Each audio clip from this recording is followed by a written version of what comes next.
कितना हुआ भैया? मैडम जी 50 रुपये हो गए।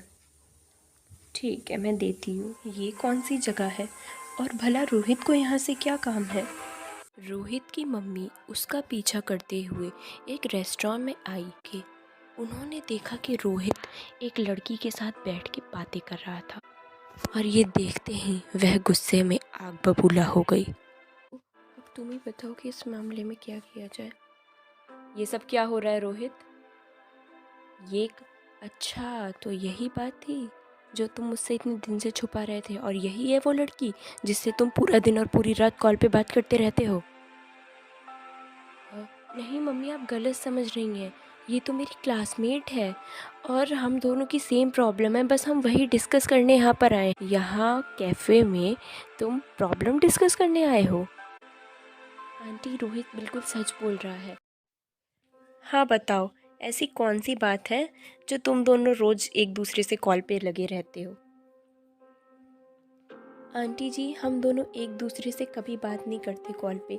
हमें जो भी बात करनी होती है हम क्लासरूम में डिस्कस कर लेते हैं। वो असल में आंटी जी बात ऐसी है कि कुछ दिनों से मेरे और रोहित के पास एक नंबर से कॉल आता है। एक्चुअली एक नंबर से नहीं, नंबर बदल बदल के एक इंसान का कॉल आता है, और अगर हमने एक बार कॉल उठा ली, उसके बाद वो इंसान हमको धमकी देता है और ये कहता है कि अगर तुमने कॉल कट कर दी तो आज तुम्हारे साथ बहुत बुरा हो। हाँ मम्मी, शालिनी बिल्कुल सही कह रही है, यही बात है।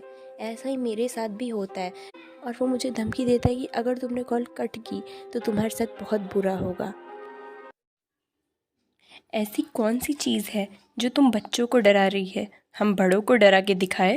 अपना फ़ोन मुझे दो, मैं बात करती हूँ कि कौन है वो इंसान जो तुम्हें इतने दिन से परेशान कर रहा है। हाँ जी आंटी जी, ये लीजिए फ़ोन। हेलो, कौन? कहाँ लगाया फ़ोन? ऐसा सुनती हैं जिसे सुनने के बाद उनके होश उड़ जाते हैं। तुमने फ़ोन उठाकर बहुत बड़ी गलती कर दी है। अब देखना शाम तक तुम तीनों के साथ क्या होता है। हेलो हेलो हेलो, कौन हो तुम और कहाँ से बोल रहे हो? हेलो। इतना कहते ही फ़ोन डिस्कनेक्ट हो जाता है। बड़ी अजीब बात है, भला पुलिस स्टेशन जैसी जगह पर कोई नहीं था? ऐसा कभी हुआ है कि पुलिस स्टेशन पे कोई ना हो? अगर कोई नहीं भी होता तो कम से कम एक वॉचमैन तो होता, पर वहाँ पे तो कोई था ही नहीं। मम्मी, चलिए ऐसा करते हैं, पड़ोस वाली आंटियों को बताते हैं ये बात। शीला बहन जी, शीला बहन जी, चलो मम्मी घर ही चलते हैं, ऐसे किसी के गेट पे खड़ा होना सही नहीं है। हाँ बेटा, मैं भी यही कह रही हूँ कि घर ही चलते हैं। पर ये बात तुम्हें कुछ अजीब नहीं लगी कि पुलिस स्टेशन पे भी कोई नहीं था और पड़ोस में भी कोई नहीं है? ऐसा कैसे हो सकता है कि एक ही टाइम पर सारे लोग गायब हो जाए? आंटी जी, अब क्या होगा? उसने तो सामने से धमकी दी है कि आज शाम तक वो हम तीनों के साथ बहुत बुरा करेगा। अब होना क्या है?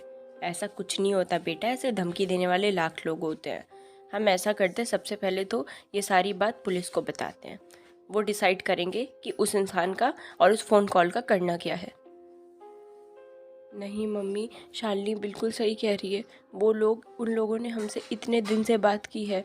अब वो लोग कोई मामूली नहीं लगते, वो लोग बेहद ही खतरनाक लगते हैं। पुलिस, क्या कोई है यहाँ पर? सर, सर मुझे किसी के खिलाफ़ कंप्लेंट लिखवानी थी। बड़ी अजीब बात है, पुलिस स्टेशन पे कोई नहीं है और ना ही किसी की आवाज़ आ रही है।